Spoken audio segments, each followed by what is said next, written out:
Internet. Welcome to the very first recording of Nerdcommies. Woo! Woo! You have me here. My name's Ivan. And we have our special guest, who is going to be our regular guest. Woo! He is technically our co-host. Co-host Kev?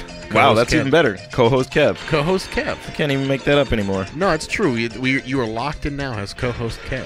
So, Ivan and Kev here today with the Nerdcommies podcast. It's our very first recording.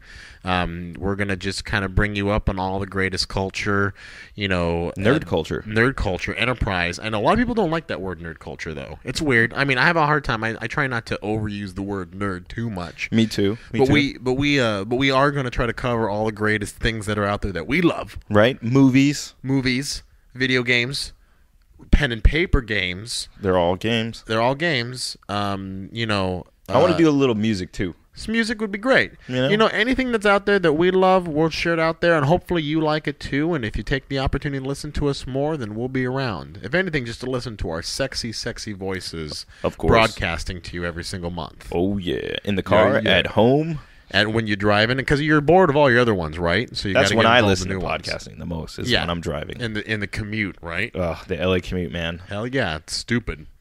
All right, so first of all, why Nerdcommies? Why did we pick the name Nerdcommies? Because you're red. Because Ivan's red. Because I'm a pinko, right? Is that what it's at? No, I think we decided on the commies because we want to bring nerd culture to all. To the people, right? Mm-hmm, the people. That's what it is. We are in many ways, we feel like something that you love, and it's being a part of everything, And no one is exempt from being a nerd. You can be, as long as you're obsessed with something and you drive yourself hard into the things that you love, and you're passionate, You're passionate about it. Yeah, exactly. That's the key word there. You can be a nerd, and it's a wide ocean out there of great content and experiences and stuff that is cool. And I don't see any reason for it to be limited in the quote unquote subculture that is being created nowadays. Do you think nerds are a subculture at this point in 2013? 2013, it's still technically a subculture. I would say so. There's still lots of people out there who don't have the dedication, drive, and passion that I would say that we've put ourselves into necessarily, but at the same time too, it is inappropriate to exclude people based on their interest, even if that interest is just only budding, Yeah. And that way I say, let's bring nerds to everybody. We are of the people and for the people, and we will bring I'll just say it. We'll bring nerd culture to the people. Wow, using that word that you don't like. I'm such a hypocrite. It's going to be the death of you. Oh, man. All right. Well, whatever. So that's our thing. We're Nerdcommies, and we want to make sure that we bring the love to all the folks. So, but you, sir, Kev, co-host Kev. What's up? What's up? You've got your now streaming that you want to try to start up here. Now streaming! Yeah, there you go. Yeah, just make your own theme song. Yeah, every day. So, by the way, hold on. Before we get into it, I forgot. Tell me why you should talk to us about now streaming. Why are you so qualified to do this? Oh, man. There are. Okay. See, I'm a nerd about movies. That's what I'm a nerd about. So you're among big other into things, movies. But mainly I'm a nerd about movies. So now streaming is not for the people who like the newest movies out. It's not for the people who go to Redbox, but for the people who are sitting at home, have access to the internet. They want to just, at a Friday night, Saturday night, even a Tuesday night after work, they go home, they want to put on something, but they don't have a DVD. So it's for all the people who have streaming out there, who have gone through all of their regular stuff that they're familiar with anyway, and are looking for something new out there that they might not know about. Right, yeah. And usually my sources are Netflix, the new Redbox streaming online. Yeah. I currently got into the beta. I think last week. Sure, because there's a lot of stuff out there that doesn't make it to the theaters or even the big box releases. Yeah. But it still goes straight to Netflix, or it still goes straight to other stuff. The way that movies used to go direct to video. Yeah, that's a lost word. That's a lost phrase, actually. Yeah, direct to video. So now it's direct to streaming. All right. Yeah. So why don't you tell us a little bit about some of the cool stuff you've seen on Now streaming. Death Race 3. Yeah. So that is a spectacular film. Death Race 3 Inferno? Inferno. That's what it's called. Okay. I've seen that on Netflix. Oh, that's on Netflix. I would give it like I'm going to have to come up with a rating system. Sure. You know what I mean? But for right now, I'm going to use 1 through 10 because that's easiest and Why everyone's not? familiar with that. That's fair. So, and I mind you, when I judge films... Because at the end of the day, like, we're not judging if these are necessarily good films of their own right. If what you told me earlier is correct, the thing that you liked about Death Race is the fact that it just accepts what it is, right? Right, yeah. The thing about Death Race, it knows, from the original Death Race... series. Yeah. Back in the 80s. 80s, yeah. Which is a great film, and I suggest everyone, no matter whether you like it or not, watch it, because it's... Oh, man. If you like tits, you got tits. If you like action, you got action. If you like drama, you got drama. And of course, cars blowing up everywhere. If you love cars, you got it. If you like makeup, if you're... What's that magazine? Fangora. Yeah, if you like... Oh, man. Dude's face, perfect. And think about it. It's in the 80s, so it's not... Perfect if you consider messed up as hell. Yeah, completely exactly. Perfect. So, okay, I digress. Now we have, Death Race and number 2, and then now you have 3, Inferno. Okay. So it's definitely a good one to check out. I would say it's like an 8 out of 10. Okay. Very entertaining. Okay.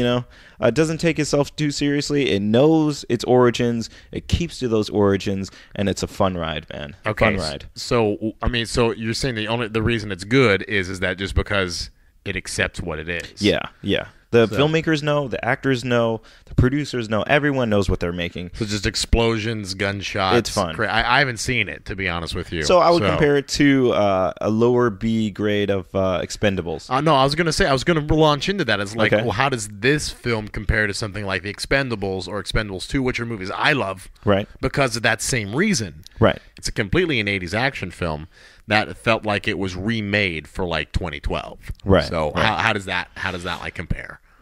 Expendables has a lot of big stars on this. Death Race 3 doesn't have so much. Okay. The action, I think they equal each other. You or they consider rival. Dolph Lundgren a huge star? Yes. I consider Jet Li a huge star. Schwarzenegger, Bruce Willis, Stallone, obviously. Yeah, come on, obviously. All right. I mean, he's the one who put the whole project together. All right. Death Race 3. Just no names. No names. There's Vegan Rames, which I don't think is A-lister, but is definitely a name, but more on the B side. And then I think Luke Gloss, I think his name is. Luke Gloss. Okay, Yeah, I don't know who that is. Yeah, no one knows, but I think he was. But that's the point, right? Right. No one knows who he is. Right, exactly. And then it kind of takes away from the film if you have a big star from it. Even though I think they could have packaged a big star with it, but I don't think that many people would have taken it seriously. All right, fair enough. So this is what can we expect from Death Race 3 Inferno? You can expect explosions, hot chicks, more explosions, makeup, and a cool ass mask. If you're a fan of masks, their mask is off the hook. Guys out there, if you're looking into masks or getting some inspirations for masks, I guess Death Race 3 Inferno. It rivals. The look rivals Jim Carrey's The Mask. Oh, really? Yeah, it's in cool factor of looking. Oh, okay. Not really in power, because obviously there's no powers. That's funny though, because I haven't heard that movie thrown around since years. Yeah. That was like the beginning of CG craziness. That was a great film, man. Even today, if you watch it, it still holds up. It still holds? That and Ace Ventura, though that didn't have CG in it. Ace Ventura's like close. I'm pointing at my heart right now, but it's very close. It's close there. That opening scene in the first film still cracks me up to this day. We're so off topic. Yeah, I know. But I absolutely love that opening when he's just kicking the box everywhere. It just shatters like how much can he? The point of the bit was that not only is he destroying the parcel, but how bad can it get by the time he gets to that front door? My favorite scene is, of course, a classic. Are we talking Ace Ventura when nature calls? I'm talking about the first film opening scene. Okay. Pet Detective. Pet Detective. I know which scene you're gonna. If I was a betting man, I know which one you talking about right now in When Nature Calls. Okay, all right. So you're gonna eat your words right now because the best scene that I love is when Jim Carrey gets shots with the darts. Oh, Where he's running through the okay. I'm forest. eating my words right now. Yeah, because everyone says the one where he's coming out the rhino's butthole. It's always everyone's favorite scene. But no, I like because you can really see in Jim Carrey that the physical acting. Yes, physical acting and how he's like Buster Keaton back in the day. Using that physical comedy to make us laugh without saying. I mean, his noises are pretty hilarious. Yeah. But the point was, it's more about the physical acting and how it over translated to what he was doing. Yeah. So okay. Well, you made me. I'm glad I didn't put money on that. Right. That's why I had to stop you.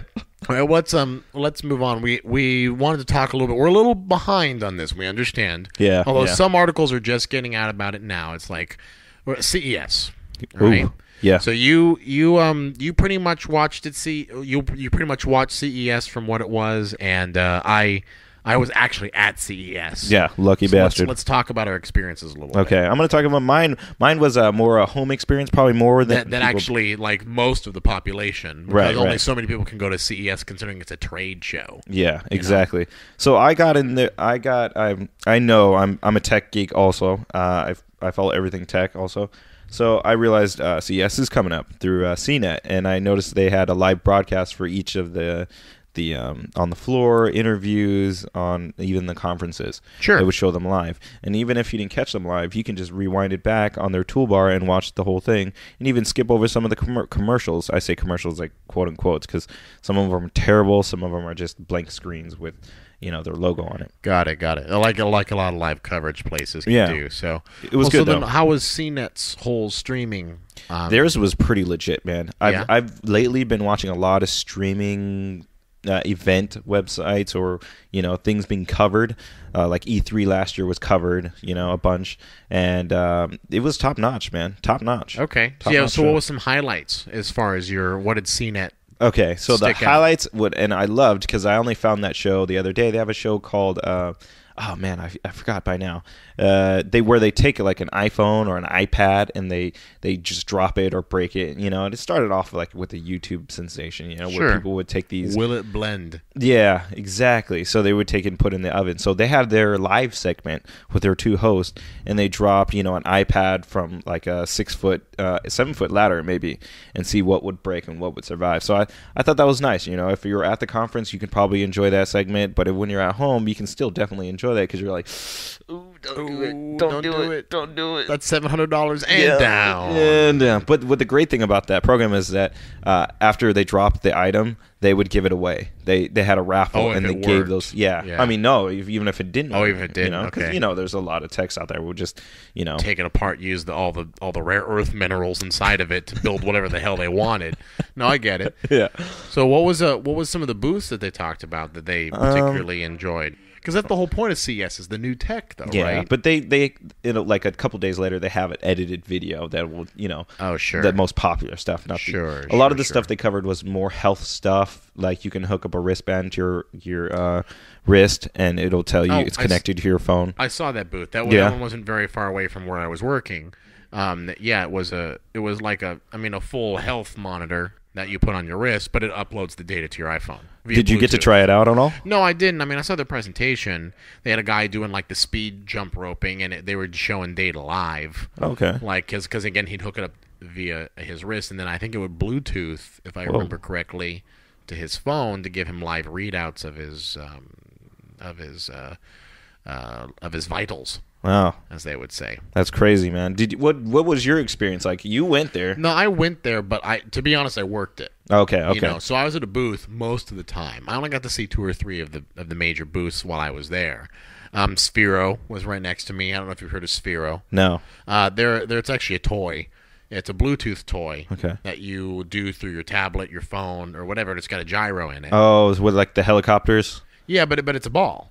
Oh, it's a ball that rotates around, and they have a bunch of VR, little decorations that they do with it. And it's basically, they say it's Sphero, a new way to play. Okay. So it's using like AR and alternate reality, by the way.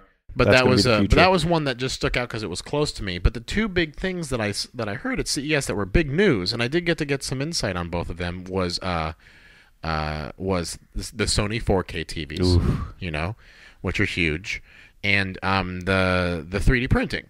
those were like the two major buzzwords at CES. Yeah, yeah. For the time. And so, did you get to see anything about the Sony 4Ks? Yeah, a little bit at the Sony conference.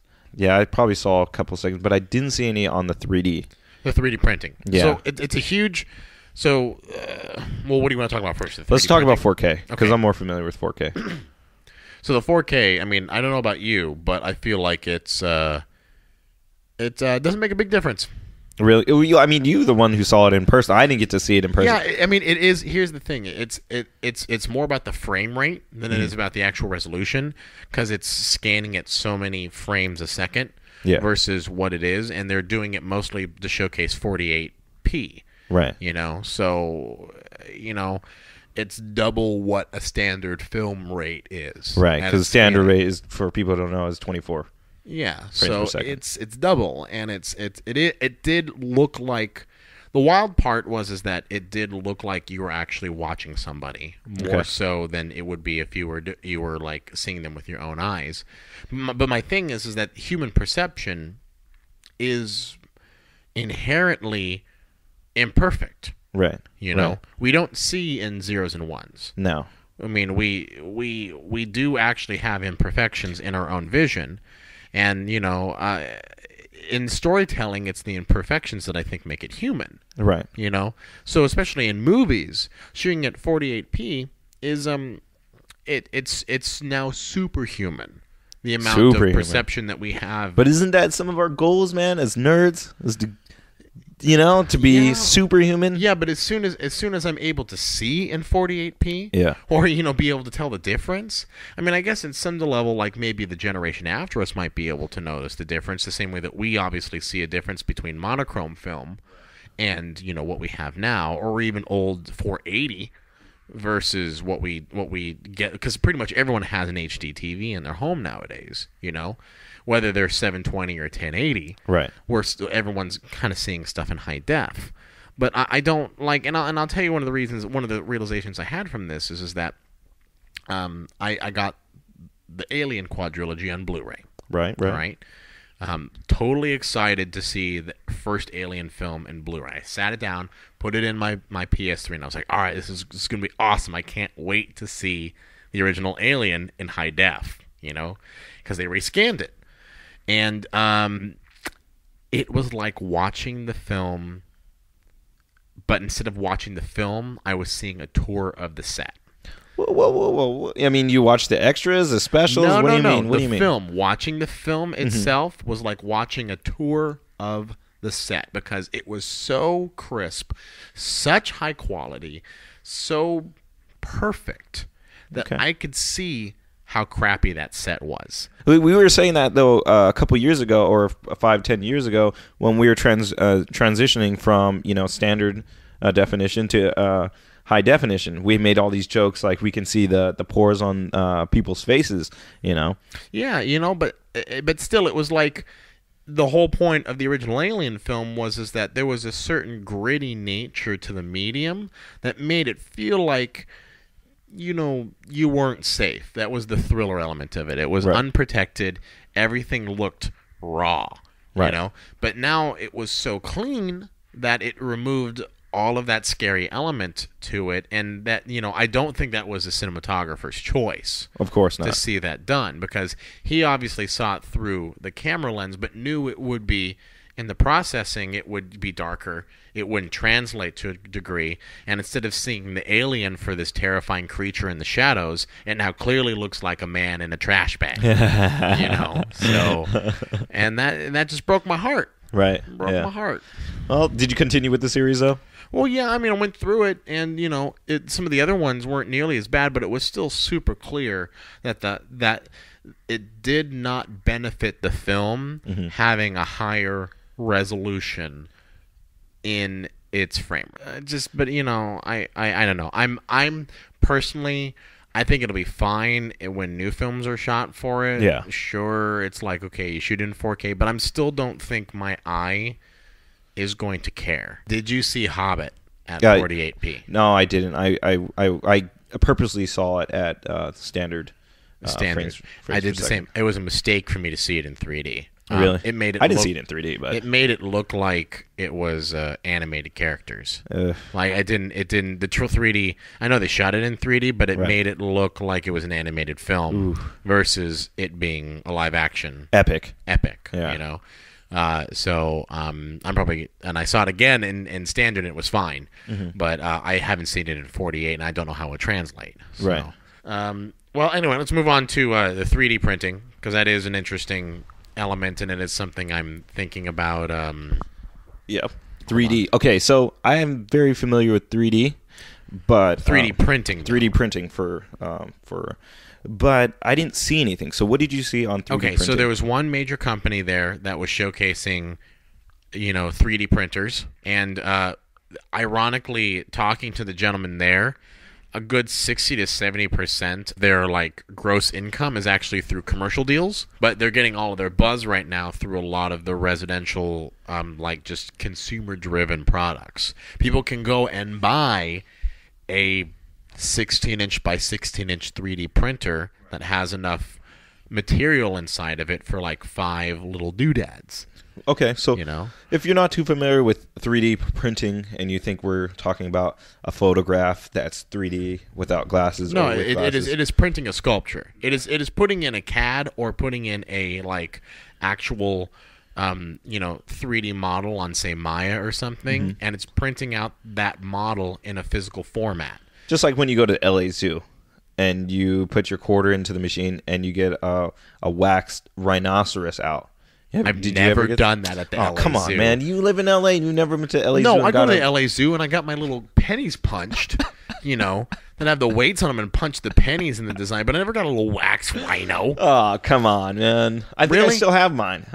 All right. I'll go find it. Sure. Okay. LA Zoo wax rhino. Got it. But the interesting thing is that there's a lot of people talking about this as like it is the beginning of the future. It is, man. It is. I believe what they're saying. And one of the other companies that was there too was actually a third-party company that was a server that housed blueprints. Wow. So different blueprints for different designs, whether it be certain art pieces, figures, models, miniatures. Some of them were even gears, like some mechanical pieces. Yeah, I saw that. Because the concept of 3D printing is essentially that as long as you have the materials, you can print whatever you want. So instead of having to go down, like say, a gear breaks inside of your transmission, right? And you want to go to AutoZone to get your specialized, 2000 or what is it, 1986 Trans Am. And because it's impossible to find that part because nobody makes it nowadays. Right, it's too expensive. You go and download the schematic for that piece. You load in your mixture of the liquid metal that is part of the 3D printing set, and you print out that exact gear to replace it. That's on its most basic concept, but a lot of people are even, and it was funny too. I heard a rumor. I don't know if this was actually true or not, but I heard Congress was there too. Whoa! Because they wanted to approach and have a discussion with the 3D printing people because someone actually put together an assault rifle. Whoa, man! Via a 3D printer, they printed it out piece by piece. But what material was it? Was it actual metal? Metal and plastic. Holy smoke! So you can probably, theoretically, almost fire this weapon. Theoretically. And that's the thing is I don't know. I don't know if it was an actual working gun or not. But the concept alone of being able to print out something like a firearm piece by piece and putting it together in your own home unregulated, obviously, red flagged them a little bit. Oh yeah, I mean I imagine so, but I think every new technology has its good and its bad. Sure. And I think there's a lot of good that can come from it. Oh, hell yeah. I mean, when we terraform, that is the question. There is no import-exports between planets. We can't ship over a bunch of units of whatever from China over to Mars. No, it's going to have to be having the raw materials, and instead of creating a factory, it can be as simple as using these 3D printers, having the raw minerals there, and printing out a transport vehicle. And all you'll need is materials as an engineer and the schematic. It's huge. It's absolutely huge, the concept behind 3D printing right now. Did you see anything printed out while you were there? I saw stuff that was already printed out. Okay, yes. How did it look? Did you get to touch anything? Yeah. Oh wow. So what was the maybe something that you thought was really great? So the big one for me was they actually had a clay. Okay. Like they did an actual mixture of clay and they printed out like terracotta artwork. Wow. Like stuff that, would be something that you would see in like maybe an import store or like even a museum if it looked older. Yeah. But the point is it was like a piece of pottery that was printed out layer by layer, because that's how 3D printers work. Yeah, yeah. With like a clay format, and all you had to do, he said, is that once it's printed out, is you put a glaze over it and bake it, and it's done. Wow. And that was it. That was just wild to me. They had some miniatures, some figures that were incredibly like G.I. Joe or old-fashioned G.I. Joes? Yeah, old-fashioned G.I. Joe type. The 3D printer guy told me that one of their big commercial deals is that they were actually printing out on site for people who were like sponsors for Miss USA. Wow. And they were scanning, because that was the technology they wanted. They were scanning the figures of these models and printing out their own Barbie dolls. Wow. So so say we're at Miss Universe. Yeah. And contestant 1, she steps into the scanner. They scan her. She goes up and does her performance, and she comes back, and there's a Barbie of her. There's a Barbie of her. Oh my god. And it's an exact replica. Oh my god. It's not like it was a sculptor who like took time to try to like match it to her or put together pieces. No, it's an exact fabricated piece of her. Oh. It's wild. Yeah. It's absolutely wild. And I'm looking forward to it because I want one. How much are they? How much are they? I don't know. Oh man, you didn't even ask. Come on.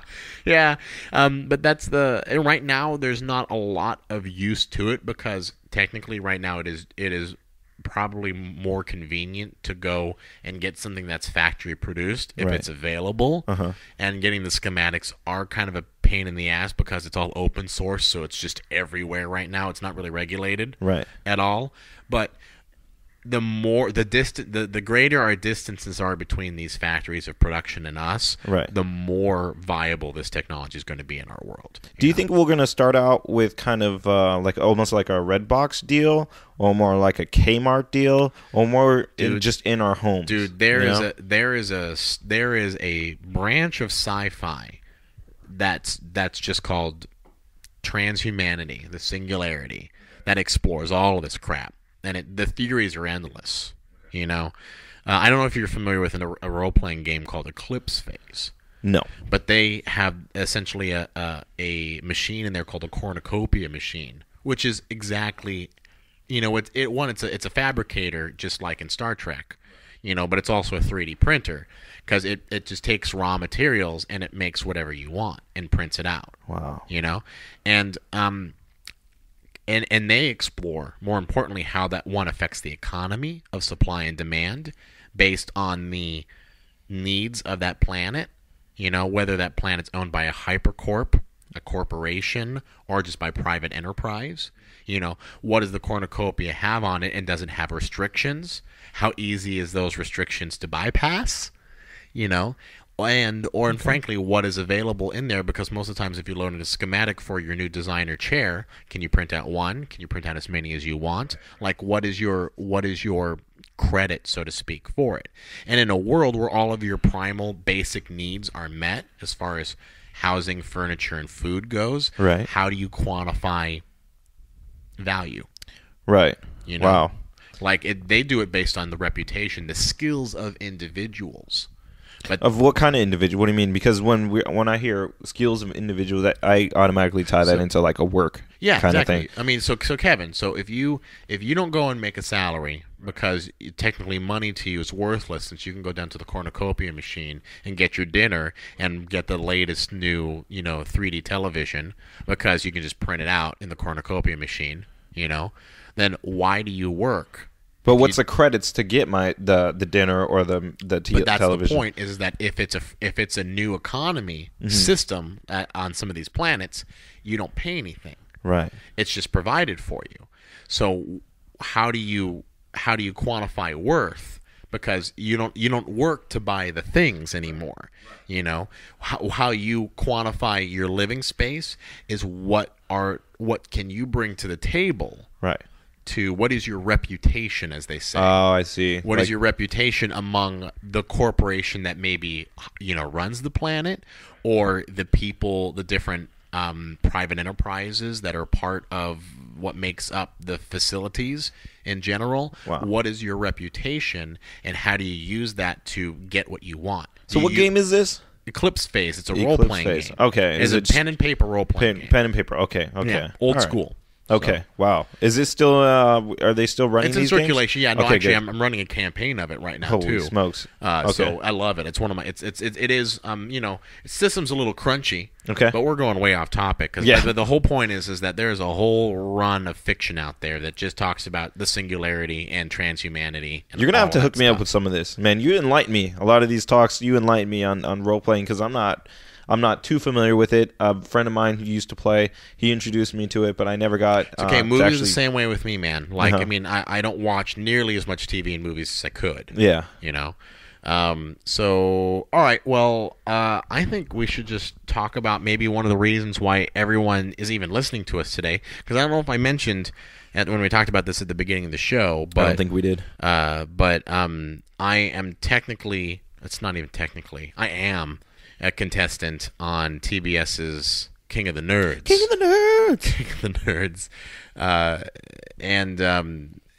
This actually was funny because doing this whole thing kind of inspired me to sit down and actually just talk about things that I love, because people are always asking me now. Right. You got those Twitter followers, man. Asking you things. It's really surreal for me. Yeah. Because I've always liked people. I've always been a people person. You are a people person, that's for sure. I've always enjoyed the company of other humans, but I've never really thought about how that something like this would apply in my life now that people are reaching out and asking, frankly, more questions than I can answer. That's a new one for me. Really? What? Okay. So, later on I want to do like a Twitter thing. Yeah. Where you answer some Twitter questions. So people who do listen, submit questions, and sure. You can answer them for them. Because I'm sure there's a lot of people who have questions, and you might not get to them in your personal life or your off time. That's fine, but we can do some live talk as well, too. Oh, man, that'd be cool. And the Google Plus Hangout thing you want to do. Yeah. And that's the thing, too, is that right now, just because of the way TBS is laid out, there's restrictions to what I can discuss. I can't talk about future episodes, which is a duh. Spoiler alert. And spoiler alert, NDA prevents me from doing all that, but I can always talk about what we did talk about as well too. And of course, it's just a fact out there that I am part of the show. Right. So, you talk to me a little bit, because have you seen it yet? I have not. I am embarrassed. I watch a lot of television and movies, but I haven't seen your show. And my main reason for not watching it yet is because, number one, I know you in real life, and sure. I worked with you in the past and currently. So I see you as a whole person, or as much as a person I can see. And you feel like reality shows don't... because I'm not a fan of reality shows. I Okay. watch one reality show, and that's because it's my guilty pleasure. It's my, that's Okay, me. What is it? It's Hell's Kitchen. Okay. I can't get enough of Ramsay and just him yelling at folks. I was a cook at one time. Okay. So I really identify with. But you do watch reality shows, is what I'm getting from this. Not really. Not really. But you watch Hell's Kitchen. Yeah, that's about it. Okay. That's a reality show. I don't watch reality shows. That's fine. I don't watch reality shows either. Yeah. In fact, they usually make me really uncomfortable. Right, me too. But now I'm in one. Well, that's different. That's the only reason I'm considering watching this one. Sure. But the only reason, that's one of the reasons, is you're in it. You're in it, and me being, I wouldn't call myself a nerd. I've been called a hip nerd. Okay. Let me just put it that way. I don't know what that means. That sounds like crap. Yeah, That's what exactly. It sounds like. I feel like someone was just complimenting to compliment me. Sure. Creatively. But I am a creative nerd. I consider myself a creative nerd because I was thinking this over the past few days. I'm very creative and I'm very nerdy, and I really take that as a VJ, a visual jockey. Some people call it, or visualist. I like to call myself an artist, in which I can take my creative side and my tech side and mash them together. Okay. And so that's primarily what I love to do, other than talking podcast with Ivan. Sure. So which is always the highest form of flattery, right? So, but no, I mean, it's a good point, being creative and mashing them together. So then why does this show not appeal to you then? Because I feel like it's, being me, I've been stereotyped a lot in my lifetime. And I feel like this show is not exploitation, but definitely showing the mainstream public what a quote unquote nerd is. Not notifying and not really telling all sides of it, because you're a fire breather. Yeah. And I don't think a lot of people would think that's nerdy, right? But that is a nerdy quality of yourself. But I still got to do fire on the show. Right, because okay, all right, I see your point. Yeah, and that's the thing is like, I understand where you're coming from. Right. And I think a lot of people share your attitude. Like, I'm not belittling it at all. I agree that I think a lot of people feel like this is potentially an exploitation thing, that, they're just making fun of nerds, that they're putting us into categories. But to be completely upfront with you, I think if that was really it, and I felt in my heart of hearts, if that was what I was signing myself into, I probably wouldn't have done it. Right. But, when Robert Carradine and Bobby Curtis all came up and, Booger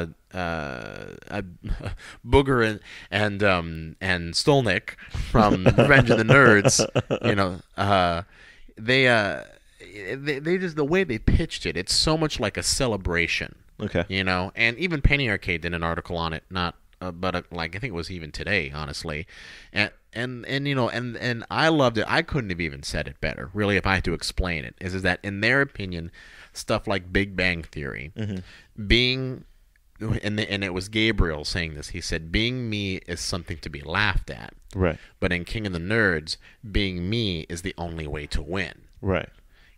So." What all we're trying to say, and I do believe this. This isn't just because I feel like this is a part of the show. This is what I am. Just support me and me being on King of the Nerds.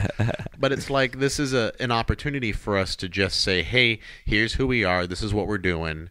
We love doing this. Here we are. Like, suck it up. All right, I'll give it a shot. Yeah, I mean, I'll give it a shot. It is what it is, and honestly, if you watch the first episode and it still feels like crap to you, then that's cool. I mean, to be fair, I gave it a chance. Well, not a fair chance, but a chance in general. I went into Sidereel and I clicked on the first episode, and I think about 2 seconds in, when the African American girl came out, and then her head popped up with the with the bar underneath, yeah, the talking head. Yeah, I just cut it off right then and there. Because, so that's not very far into it. Yeah, that's not fair. But it's not a fair chance. And I get it. It's like, you probably just saw a reality television show done. Yeah, it doesn't matter what it was. I think I watched back in the day. But the point is that if you're going to say that this is an exploitation of nerds, I didn't say it was an exploitation of nerds. I think it's one more show to show the mainstream people what a nerd is supposed to be. I get that, but at the same time, I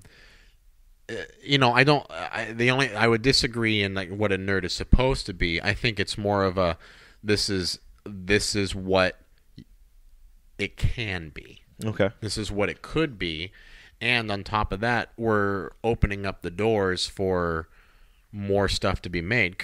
And I know a lot of people have a hard time with this, and trust me, I feel very sympathetic towards people who feel like that the thing that they've coveted and loved, that they've been essentially like holding close to their chest for years, is being ripped away from them, right? In many ways they feel like. But we didn't get an Avengers until Marvel essentially got partnered with Disney, right? And we didn't get a lot of awesome things until there was enough of an appeal for it to be awesome. Like comics, when comics were just a niche environment, they were cool, but they're nothing compared to what they are now. I know. I mean, I wouldn't even consider comics cool at this point. I think a lot of the people who love the superheroes that we see on the big screen, not necessarily saw the comics. They've watched the television show, the animated series. Sure. Because I'm not a big comic book guy, but I know Batman because of Batman the animated series. When I was growing up, I loved that show. That was the best animated show I've ever seen besides what was Animaniacs, right? Yeah. Wow, we know each other very well. So yeah, other than that, that is pretty much the best animated show I've ever seen. And of course, I saw the Batman of Adam West, but that's not what attracted to me. It's not the funny suits. It was that serious overtone. And so I think a lot of mainstream people see Captain America or but there's still Fantastic that Four. character had to come from somewhere. Yeah. And more importantly, that the comics that were made back in the 50s, they didn't have the production value or the writer power behind it. Man. Did you see the original Hulk? Yeah, I know. So that's the thing is that with more interest comes more money, becomes more responsibility. Right. You know, and the larger pool of people to criticize it, the more refined it becomes as the generations move onward in it. Because more people are like, okay, this is what I loved about Captain America at this point, but this is what I hated about Captain America. And we'll do that a lot on this show. Oh, hell yeah. I mean, being a nerd is about having opinions. Right. It's about having opinions and about expressing them, you know? And that's why I think it's perfect that you and I came on this together. Like, you didn't really have a great opinion about the show. Right. You know? And even if I wasn't a part of the show, I felt like I had a strong opinion about it because I felt like its message was, hey, instead of being a bunch of nerds, yuck, you know, putting tape on our glasses, is we're just having a good time, Kev. Yeah. It looks like it. It looks like it from the previews and all that. And you know, publicity is what publicity is, but I think the show speaks for itself. Okay, so. I'll give it a little gander. And it's weird, but too, because like they brought us on for like Smosh. You know, I was on an interview with Joshua Ovenshire, Jovenshire, as some people might know him.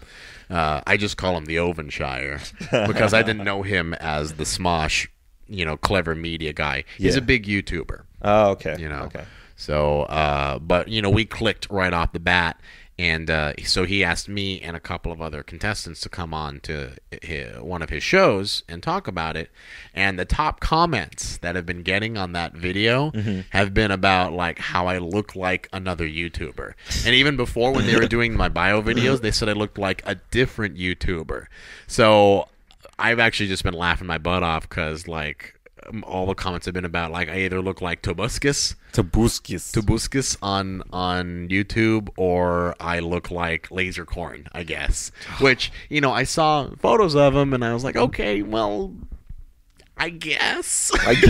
Oh man, you're gonna have to show me this. All right. And they said I look like an elder Lasercorn with a beard, you know. And I'm like, okay. I guess people like to make comparisons because that is what, you know, helps them categorize. But yeah, we definitely do. But sure, okay.